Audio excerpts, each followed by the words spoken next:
Hi, I'm Jackie, trans girl, physicist, kinda new to YouTube, and today I'd like to talk about one of my favorite stories. That time that Pepsi became the 6th largest military in the world. Basically, we're starting out of the Cold War, and Khrushchev and Vice President Nixon are having a debate. And at one point in the debate, somebody hands Khrushchev a Pepsi, and he says that he likes it. Somebody snaps the photo, the story goes viral, and bam, before you know it, Russia loves Pepsi. The only problem is, Soviet Russia has no way to pay for the Pepsi. So essentially what happens is the Soviet Union trades 17 submarines, a cruiser, a frigate, and a destroyer for a fuck ton of Pepsi. And so for a brief moment, Pepsi becomes the 6th largest military in the world. Now, I wouldn't be surprised if you haven't heard this story because it's insane, but I also wouldn't be surprised if you have, because it's actually a very common story. If you do a search on Google or YouTube with anything even related to Pepsi, Russia, or Navy, you're gonna get a ton of results saying exactly this story. But the interesting thing that I only learned when I started researching this video, that the story actually isn't true. Well, it kind of is? Let's go into it.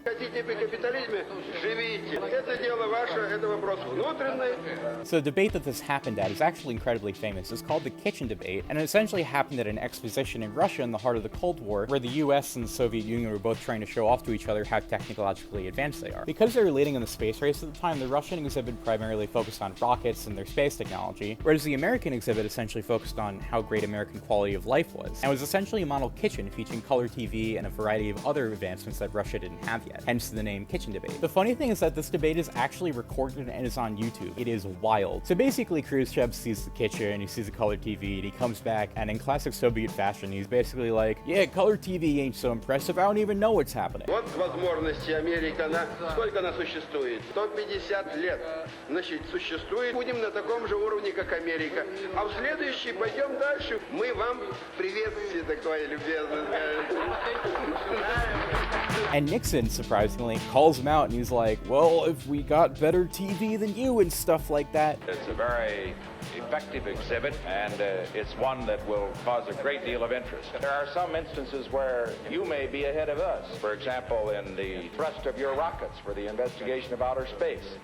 There may be some instances, for example, color television, where we're ahead of you. Which is a really strong thing for Nixon to do, because it really showed that the US wasn't going to take that kind of shit lying down, and really portray the two countries as equals. As far as Mr. Khrushchev's comments just now, they are in the tradition we learned to expect from him of speaking extemporaneously and frankly whenever he has an opportunity. And was a general theme in the debate, Nixon did really well in that sense. It gradually evolved into a more serious debate about capitalism versus communism, and ended on pretty positive terms. Now, enter future Pepsi CEO Donald Kendall, who made it his life's work to get a fucking Pepsi in Khrushchev's hand. Basically, everyone was telling him, man, this is a dumb idea. Why do you want to get Khrushchev to drink a fucking Pepsi so bad? And he said, listen, just do it, make sure you snap the photo, and I swear it will be phenomenal for us. And lo and behold, he did, and the contest is actually really cool and ties into the themes of the debate itself. Essentially, before the debate, Nixon had some Pepsi manufactured and bottled in Russia, not knowing that the Pepsi was made in Russia. Khrushchev said they liked it. And then Nixon gave him some American Pepsi, and he liked that just as much. It's a really clever way to show that Pepsi manufactured in Russia could be just as good as in the US, which is a key concern in that context. This photo of Khrushchev drinking Pepsi goes fucking viral in Russia, and before you know it, every Russian wants Pepsi. The problem is that since the Soviet economy at the time is closed, the ruble isn't really worth anything outside the US, so they don't really have any way to pay for the Pepsi. So, in classic Russian fashion, they trade a shit ton of vodka for a shit ton of Pepsi. Well, kinda. What actually happened is that Russia gave Pepsi exclusive rights to sell a popular brand of Russian vodka in the US. And for a while, this vodka was so popular enough to cover Russia's Pepsi expenses. But then the Soviet Union started to break down, and the value of this vodka declined, to the point where it couldn't pay for anything anymore. So from here, we debunk the main claim, right? First of all, 17 submarines and change at the time was not nearly enough to be the 6th largest navy in the world. And second of all, this idea was proposed, but it was shot down because, you know, it's kind of ridiculous. Instead, there was a proposed deal that Russia would manufacture shipping boats for Pepsi to use, but this idea was eventually scrapped as well. But nonetheless, New York Times ended up publishing a headline about Pepsi's alleged navy,